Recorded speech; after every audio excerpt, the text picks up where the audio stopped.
யார் நீங்க? வீட்டுக்காரம்மா. வீட்டுக்காரம்மாவா? அதான் சூழல் சுப்பம்மா இருக்காங்க. உங்களுக்கு என்ன வேணும்? இங்க ஒரு போர்ஷன் காலேஜ் தான் கேள்விப்பட்டோம். அது விஷயமா பேசுறதுக்கு வந்திருக்கோம். கொஞ்சம் அம்மா கூப்பிடுங்களா? கூப்பிடுறேன், உட்காருங்க. போய் வேலையை கவனி. வர வர இந்த வேலைக்காரங்களுக்கு கொஞ்சம் இடம் கொடுத்தா போதும். அதுக்கு பாட்டுக்கு பேசிக்கிட்டே இருக்கும். இதுக்கு வந்து பவிஷ்யம் பத்தியா ஆபரேஷன் பண்ற டாக்டர் மாதிரி ட்ரெஸ் போட்டுக்கிட்டு டாக்டர்னு உன்னை நினைவு வருது. வேண்டாம்பா, நான் எதை சொன்னாலும் தப்பா போ. ஒரு ஐடியா என்ன? எப்பவுமே கலெக்டரை பார்க்கணும்னா முதல்ல அவர் பியூனை கவனிக்கணும். அதனால இந்த வீட்டுக்கார அம்மாவை பாக்குறதுக்கு முன்னால இந்த வேலைக்காரியை கொஞ்சம் அட்ஜஸ்ட் பண்ணுவா. ஐயோ வேணாடா, உனக்கு உரையாகவும் தெரியாது. பேட்டையை பிடிச்சாதான் அப்புறம் கோட்டையை பிடிக்க முடியும். இப்ப பாரு நம்ம வேலையை.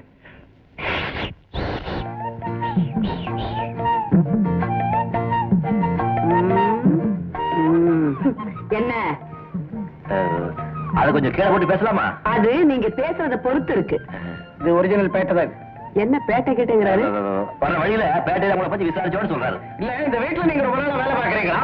முதலாளி அம்மாவுக்கு நீங்க ரொம்ப விசுவாசமானவங்களா நாணயமானவங்களா? நீங்க ஒரு வார்த்தை சொன்னா அவங்க தட்டவே மாட்டாங்களா? நீங்க போட்ட கோலத்து கூட அவங்க தாண்ட மாட்டாங்களா? நீங்க சரணை முடிச்சா அவங்களுக்கு கிக்கு வரும். நல்ல விவரமா தான் விசாரிச்சுட்டு வந்திருக்கீங்க. இப்ப என்னால உங்களுக்கு என்ன ஆகணும்? அதற்கிட்ட முதலாளி என்ன பண்ணிட்டு இருக்காங்க? குளிச்சுக்கிட்டு இருக்காங்க. அப்போ கொஞ்சம் ஓரம் கட்டி பேசுவோமா? ஓரெல்லாம் கட்ட வேண்டாம், இங்கேயே பேசலாம். இது நம்ம வீடு மாதிரி தான். என்ன விஷயம்? இல்ல உங்களுக்கு மாசம் என்ன சம்பளம் கொடுக்குறாங்க? இங்க 30 ரூபா கொடுக்குறாங்க. அதுக்கு என்னப்பா? பாத்தீங்களா, மாசம் பூரா மாடு மாதிரி உழைச்சா 30 ரூபாய் கிடைக்குது. எங்க கூட கொஞ்சம் ஒத்து வச்சீங்கன்னா 100 ரூபாய் கொடுப்போம். தப்பா நினைச்சுக்காதீங்க, வந்த விஷயத்தை சொல்லிடுறோம். நான் ஊருக்கு புதுசு. நல்ல வேலை கிடைச்சும் தங்கறதுக்கு வீடு கிடைக்காம இவன் வீட்டு தண்ணியில நடுங்கிற குளிர்ல ஜனம் படுத்துட்டு இருக்கேன். வீடு தேடி நாங்க ஏரியாங்காத வீதியே கிடையாது. நீங்க சிபாரிசு பண்ணி இந்த போஷன் வாங்கி கொடுத்தீங்கன்னா ரொம்ப சௌரியமா இருக்கும். 100 ரூபாய் 10,000 சொல்லுங்க, ஏதோ 5 10 மேல போட்டு கொடுத்துறோம். காரியம் கச்சிதமா முடியணும், அவ்வளவுதான். நீங்களே வச்சுக்கோங்க. நான் எப்பவும் வேலையை முடிக்காம கூலி வாங்குற வழக்கம் இல்ல. நான் போய் அம்மாவை கூட்டிட்டு வரேன். இந்த மாதிரி ஆள் நான் மந்திரியா வந்தாங்கன்னா எவ்வளவோ நல்லா இருக்கும். இப்ப எங்க? சும்மா சொல்லக்கூடாது, வேலைக்காரியா இருந்தாலும் கை சுத்தம். அதான் இப்படி பேட்டையிலேயே இருக்குது, கோட்டைக்கு போக முடியல. எங்கேயோ பார்த்த மாதிரி இருக்குது இல்ல? யாரோ ஒரு டாக்டர் இப்படி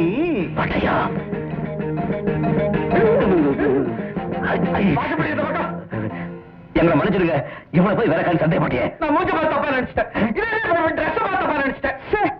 எங்க வேலை செய்யறீங்க? ஜெனரல் ட்ரேடிங் கம்பெனில. என்ன சம்பளம்? மாசம் 79 ரூபா.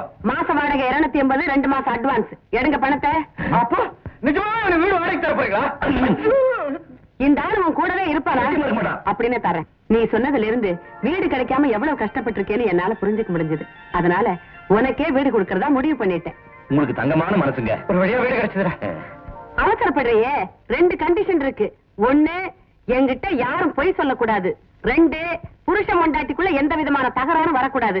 அப்படி ஏதாவது வந்தது பாத்திர மண்டம் எல்லாம் தெருவுக்கு போயிடும். என்ன புரிஞ்சுக்கிட்டியா? அது போகட்டும். உன் பொண்டாட்டி என்னைக்கு பால் காய்ச்ச வர போறா? கொஞ்ச நாளைக்கு அவன் தனியா தான் காய்ச்சுவான். என்னது தனியாவா?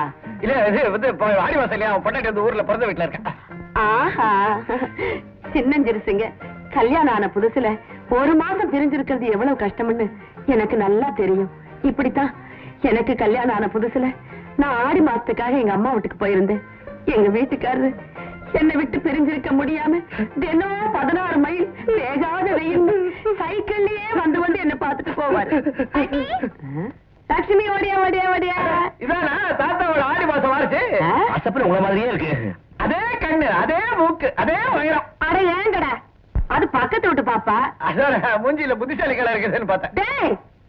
நான் ஒண்டியா இருக்கேன்னு அப்பப்ப பேச்சு துணைக்கு வந்துட்டு போகண்டா. இவங்க யாரு? இவங்கதான் நம்ம வீட்டுக்கு புதுசா குடி வர போறவங்க. அங்கிள் சீக்கிரம் வந்துருங்க. பாட்டி கிட்ட தாத்தா கதை கேட்டு கேட்டு புளிச்சு போச்சு. நீங்களாவது வந்து புது கதை சொல்லுங்க. சமத்து குட்டி. இந்த அட்வான்ஸ் புளிச்சு போச்சா? இருடி, நான் உன்னை அப்புறம் பேசிக்கிறேன். ஒரே விஷயம் என்ன, உங்களுக்கு இந்த ட்ரெஸ் விட அந்த வேலைக்காரி ட்ரெஸ் நல்ல பொருத்தம். அடே, இவன் உன்னை இங்க அடிக்கடி பார்க்க வருவானா? வரக்கூடாது. வர பாட்டி. இவனுக்கு பாட்டியா? ஏண்டா, எனக்கு கல்யாணம் ஆயிடுச்சு, இந்த அம்மா இருக்கா டூப் விட்ட. அது டூப் இல்ல, வாக்குறுதி. அந்த வாக்குறுதி தான் ஏன் கொடுத்தாங்க? அப்பப்ப ஏதாவது வாக்குறுதி கொடுத்துக்கிட்டே இருக்கணும். அதான் தலைவருக்கு லட்சணம். நான் தலைவர் உனக்கு பிடிக்கலையா? நாளைக்கு குடி போகும்போது பொண்டாட்டிங்க அந்த அம்மா கேட்டா என்ன பதில் சொல்றது? இப்ப ஆடின்னு சொல்லிட்டோம். அப்புறம் ஆவணி, மார்கழி, திங்கள், செவ்வாய், புதன், வியாழன், வெள்ளி. அப்படியே சொன்னாலும் இருக்கிற 12 மாசம் தாண்டா. அதுக்கப்புறம் என்ன பண்றது? அதுக்குள்ள ஒரு கல்யாணம் ஆகலாம், இல்ல அது வீட்டுக்காரம்மா மண்டைய போடலாம், இல்ல அந்த அம்மா உன்னை கல்யாணம் பண்ணிக்கலாம். நடக்குவாடா.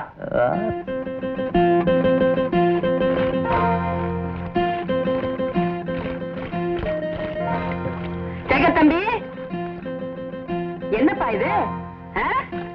என்ன பண்ணிக்கிட்டு இருக்க? இல்ல கடையில வெண்ணெய் வாங்கினா கலப்படமா இருக்குமேன்னு சுத்தமான வெண்ணைக்காக நானே கடைஞ்சிட்டு இருக்கேன். ஆமா, காலையில நீ தயிர் வாங்கலையே, மோர் தானே வாங்கின? அதான் அதுலதான் கடைஞ்சிட்டு இருக்கேன். அடா பாவி, கடஞ்ச மோர்லயே வெண்ணெய் எடுக்கிறியா நீ? இன்னைக்கு பூரா கடைஞ்சாலும் வெண்ணெய் வராதுப்பா. ஒரு 4 நாள் கொடுத்து தயிர் வாங்கினா குறைஞ்சா போயிடுவேன். ஆமா, இந்த 5 காலத்து வீட்டுக்கு 750 ரூபாய் வாடகை வாங்குறீங்க. அதெல்லாம் சரி கட்டணும்னா நான் இப்படி எல்லாம் பண்ணித்தாகணும். சரிதான் போ. கடைசியில எந்தலையிலே கைய வச்சுட்டியா? வேணும்னா தினம் தயிருக்கு 4 நாள் நான் கொடுத்துடுறேன். நாளையில இருந்து இந்த வேலையெல்லாம் வச்சுக்காத. என்று போல பக்கத்துக்கிட்டு இதான் வெண்ணெய் ஓடிடுச்சு. இது 2 நிமிஷத்துல திரண்டுடும். நல்லா திரண்டுது போ. ஆடி மாசம் முடிஞ்சு உன் பொண்டாட்டி வர்றதுக்கு இன்னும் 10 நாள் தான் இருக்கு. அது வரைக்கும் நீ இன்னும் என்னென்ன கூத்து பண்ண போறியோ? ஐயோ, என்ன இதெல்லாம் நீங்க பண்ணிட்டு நான் பண்ணிக்கிறேங்க. நாளைக்கு உன் பொண்டாட்டி வந்தான்னா இந்த வீட்டுல வயசான கிழவி ஒருத்தி இருக்காளே, நம்ம புருஷன் சமையல் பண்ணதுக்கு இவ்வளவு கஷ்டப்பட்டு இருக்காரு, கூட மாட ஒத்தாசை பண்ண இந்த கிழவி என்ன தேஞ்சா போடுவான்னு என்ன பத்தி அசிங்கமா நினைச்சுக்க மாட்டேன். நான் பண்ண உனக்கு குறைய மாட்டேன் போ. என்ன பண்ற? வெண்ணதான் 2 வரைக்கும் லாபம். ஏன்பா உன் பொண்டாட்டி எப்படின்னா லட்சணம் எப்படின்னு கேக்குறேன். மூக்கு முடியுமா கலரா நல்ல அவசரமாவே இருப்பா. அதாவது சின்ன வயசுல என்ன பார்த்த மாதிரி இருப்பான்னு சொல்றேன், அப்படித்தானே? ஆமா, உனக்கு கல்யாணம் ஆகி எவ்வளவு நாள் ஆகுது? 4-5 மாசம் ஆச்சு. பொண்டாட்டி வாந்திக்கிட்டு எடுக்கிறாள? அதான் கிடையாது, நல்ல தேக ஆரோக்கியமா ஜனகாத்திரமா இருக்கா. கொமட்டில குத்துவேன். வாண்டின்னா புள்ள பக்கிற வாந்தி எடுக்கிறாளான்னு கேட்டேன். அது வந்துங்க விலைவாசி எல்லாம் எக்கச்சக்கமா ஏறி போச்சு. அதனால நான் அவளு பேசி கொஞ்ச நாள் கழிச்சு பெத்துக்கலாம்னு முடிவு பண்ணிட்டோம். ஐயோ, நான் ஏதாவது சொல்லிட்டேனா? என் புருஷனும் இதே மாதிரிதான்ப்பா சொன்னாரு. எங்களுக்கு கல்யாணம் ஆன புதுசுல சீக்கிரமா பெத்துக்கலாம்னு நான் சொன்னேன். கொஞ்ச நாள் போட்டோம்னு சொல்லி கடைசியில ஒரு நாள் அவரே பொட்டுன்னு போயிட்டாரு. தயவு செஞ்சு நீ இனிமே அப்படி எல்லாம் சொல்லாதப்பா. சீக்கிரமா பிள்ளைய பெத்துக்க. சரிங்க, எதுக்கும் அவன் வரட்டும், முயற்சி பண்ணி பாக்குறேன். இந்த காய்கறி ஏதுடி மார்க்கெட்ல இருந்து வாங்கிட்டு வந்தியா? இல்ல, அங்கிள் தனியா கஷ்டப்படாருன்னுட்டு 3வது அக்கா கொடுத்து வச்சாங்க. 3வது விட்ட அக்கா கொடுத்து அனுப்பிச்சாளா? அது நான் ஒண்ணும் கேட்கலைங்க, அவங்களா தான் கொடுத்து அனுப்பிச்சிருக்காங்க. ஏண்டி உனக்கு கொஞ்சமாவது அறிவு இருக்க? எவ்வளவு ஏதாவது கொடுத்தா உடனே வாங்கிட்டு வந்த வேண்டியதானே? அவகிட்ட போய் சொல்லு, தம்பிக்கு கல்யாணம் ஆயிடுச்சு, இன்னும் 10 நாள்ல பொண்டாட்டி வர போறான்னு. கல்யாணம் ஆயிடுச்சு சொன்ன பாட்டி. பரவாயில்ல, பொண்டாட்டி வர வரைக்கும் கொஞ்சம் அனுசரணையா அப்படிக்கு இப்படி இருக்கலாமே சொன்னாங்க.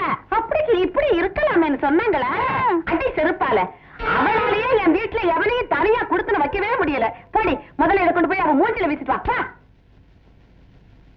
சேகர் தம்பி, நிஜமா நீயா எதுவும் கேட்கலையே? ஐயோ, நான் எதுவும் கேட்கலீங்க. அதானே பார்த்தேன், நீ கேட். இந்த இருக்க காய்கறி எல்லாம் பழன்னு பச்சை பச்சையா, இது எது? பக்கத்துல அக்கா கொடுத்தது. அடே, உன் பொண்டாட்டி வர்ற வரைக்கும் இந்த தெருவுல இருக்கிறவனுங்க உன்னை ஒழுங்கா இருக்கவே விட மாட்டாளுங்க. என்ன தப்பா நினைக்காதீங்க, ஏதோ பிரியத்தை கொடுத்தாங்க நினைச்சேன். அது இவ்வளவு தெரியாம போச்சு. இதுக்கு தான் சொல்றது, புருஷன் எங்கேயாவது வெளியூருக்கு போனா பொண்டாட்டி ஞாபகம் எப்பவும் இருக்கணும்னு. என் புருஷன் வெளியூருக்கு போனாருன்னா நான் என்ன பண்ணுவேன் தெரியுமா? என் போட்டாவை கையோடவே கொடுத்து அனுப்பிச்சிருவேன். அவர் தூங்கினாலும் சரி, முடிச்சுக்கிட்டு இருந்தாலும் சரி, எப்பவும் என் போட்டா கையிலேயே இருக்கணும்னு சொல்லுவேன். அப்பத்தானே அடுத்த பொம்பளைய பார்க்கும்போது ஐயோ நமக்கு பொண்டாட்டி இருக்காளேன்னு ஒரு பயம் இருக்கும், மரியாதை இருக்கும். அதெல்லாம் சரி, உன் பொண்டாட்டி போட்டா கொண்டாந்துருக்கியா? என்னப்பா கொண்டாந்துருக்கியா இல்லையா? இல்லையா? உன்ன ஏப்பா வெளியூருக்குன்னு போற மனுஷன் பொண்டாட்டி போட்டாவையும் கையோடவே கொண்டு வரலைன்னா அப்புறம் என்ன நீ பொண்டாட்டி மேல பிரியம் வச்சிருக்க? இல்லைங்க, என்ன வந்து போய் அதெல்லாம் முடியாது, போட்டா எனக்கு வேணும். இருக்கு, ஆபீஸ்ல வச்சிருக்கேன். ஆபீஸ்லயா? ஏப்பா ஒரு 10 பேர் வர போற இடத்துல கொண்டு போய் பொண்டாட்டி போட்டா வச்சிருக்கே, உனக்கு கொஞ்சமாவது மூளை இருக்கா? சாயங்காலம் எப்படி கொண்டு வந்துடுறேன்? சாயங்காலம் முதல் வேலையா உன் பொண்டாட்டி போட்டாவோட உன் போட்டாவையும் சேர்த்து பிரேம் பண்ணி கொண்டுகிட்டு வர்றேன். வர்ற வழியில ஞாபகமா 3வது வீட்டுக்காரிகிட்டையும் முதல் வீட்டுக்காரிகிட்டையும் கொண்டு போய் மூஞ்சில அடிச்ச மாதிரி காட்டிட்டு அதுக்கப்புறமா கொண்டு வந்து மேஜை மேல வைக்கிற. சரிதானா? சரி. இந்த சரிகிரின்னு நின்னு முழுங்கிட்டு சாயங்காலம் வரும்போது போட்டா நம்ம வெறும் கையோட வந்த இருக்க தட்டுமுட்டு சாமான் தெருவுக்கு பறந்துடும். ஜாக்கிரதை.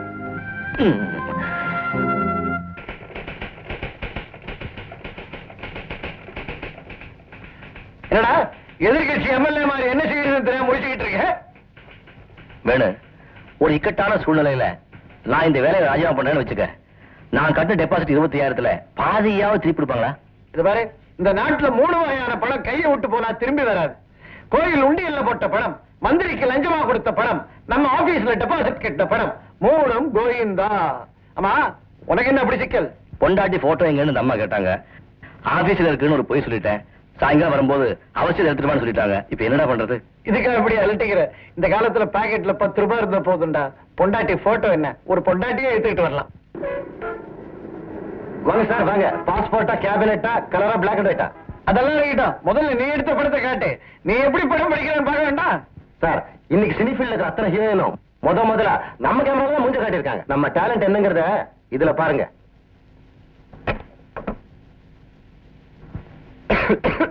கொஞ்சம் தண்ணி கிடைக்குமா?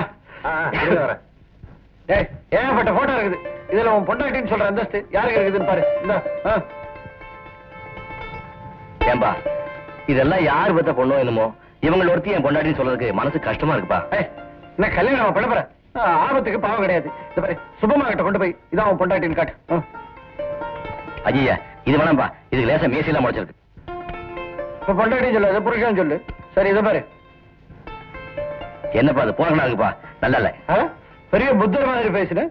இப்ப என்னடா நிஜமா பொண்ணு பாக்குற மாதிரி இது சொத்த அது மோசம்ன்ற என்னடா இது?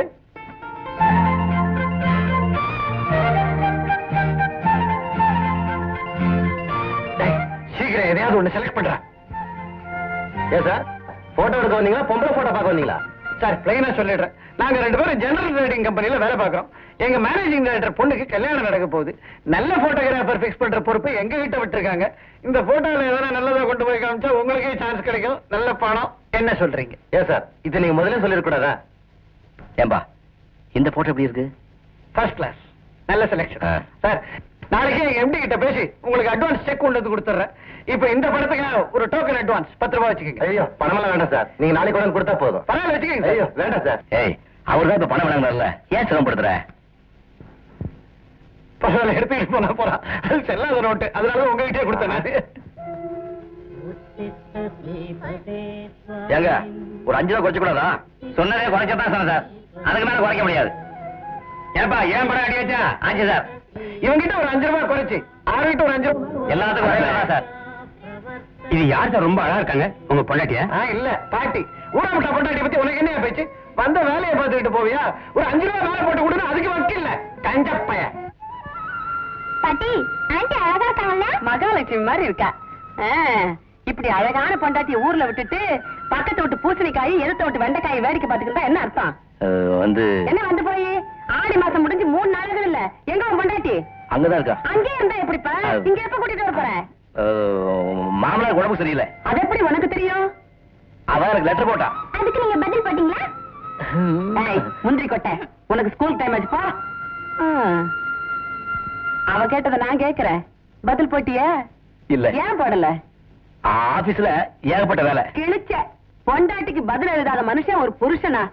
அவன் மனசு எவ்வளவு சங்கடப்படும். உடனே அவளுக்கு கருதாச்சு எழுது. சரி, நான் ஆபீஸ்லயே போய் எழுதி போட்டுறேன். உன்னை நம்ப முடியாது. இப்பவே என் கண் முன்னாலே உன் கைப்பட எழுது. பேனா வேடு, எழுது எழுது. என்னப்பா கிறுக்கிட்டு இருக்க? பொண்டாட்டி லெட்டர். நான் கேட்க வேண்டாமா? சத்தமா சொல்லிக்கிட்டு எழுது.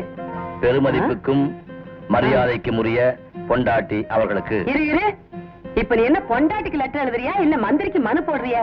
நான் மரியாதை தான் எழுதுறேன். முன்ன பின்ன பொண்டாட்டிக்கு லெட்டர் எழுதிருக்கியா இல்லையா? இல்ல. இது வரைக்கும் நாங்க 2 பேரும் பிரியறதுக்கு சந்தர்ப்பமே வரல. அதுதான் தெரியல. அப்ப ஒண்ணு செய்யுங்க, எங்க வீட்டுக்காரரு வெளியூர்ல இருக்கும் போதெல்லாம் தினம் எனக்கு ஒவ்வொரு விதமான லெட்டர் எழுதுவாரு. அதுல ஒண்ணு அள்ளி விடுறேன், அதே மாதிரி எழுதிக்க. சொல்லுங்க.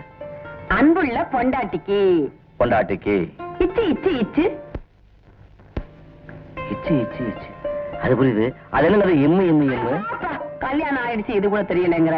சொல்லிக்கிட்டே எழுது, தானா புரியும். சொல்லிக்கிட்டே எழுது, தானா புரியும். அறிவு கட்டவன அதையும் எழுதுற. பொண்டாட்டிக்கு லெட்டர் எழுதணும்னு சுப்பமா கழுத்தெடுத்தாங்களே, அந்த லெட்டர் என்ன பண்ண? கிழிச்சு போட்டியா? கிழிச்சு போடுறதா? போஸ்ட் பாக்ஸ்ல கூடயே வந்து லெட்டரை போஸ்ட் பண்ணிட்டு போயிட்டாங்க அந்த அம்மா. ஐயோ, நீதான் கோடமாக லெட்டர் செய்தி யார் கையில மாட்டி பெரிய சிக்கலா போயிடுவேன். அந்த அளவுக்கு நான் ஒண்ணு ஏமாளி இல்ல. Sumathi, care of Kailasagiri, Thiruppakadal post, Sri வைகுண்டம்னு ஒரு டூப்பட்ட செய்தி தான் போட்டிருக்கேன். மெட்ராஸுக்கு வந்ததுல நீ கூட நல்லா தேறிட்ட. ஆமா, இது என்ன திடீர்னு இவ்வளவு சாமான்லாம் வாங்கிட்டு போற? சொல்ல மறந்துட்டேனே, நாளைக்கு என்னோட பிறந்த நாள் பிறந்த நாள் அன்னைக்கு 10 பிச்சைக்காரங்களுக்கு சோறு போடுன்னு எங்க அப்பா லெட்டர் போட்டுக்காரு. சரி. ஆபீஸ்ல 8 பேர் சொல்லிட்டேன். சரி. நீ ஒரு சம்சாரமா மறக்காம வந்துடுங்க. சரி. பிச்சைக்காரன் மானம் மரியாதை இருக்கிறவனா இருந்தா என் வீட்டுக்கு சாப்பிட போவானா? நான் போறேன்.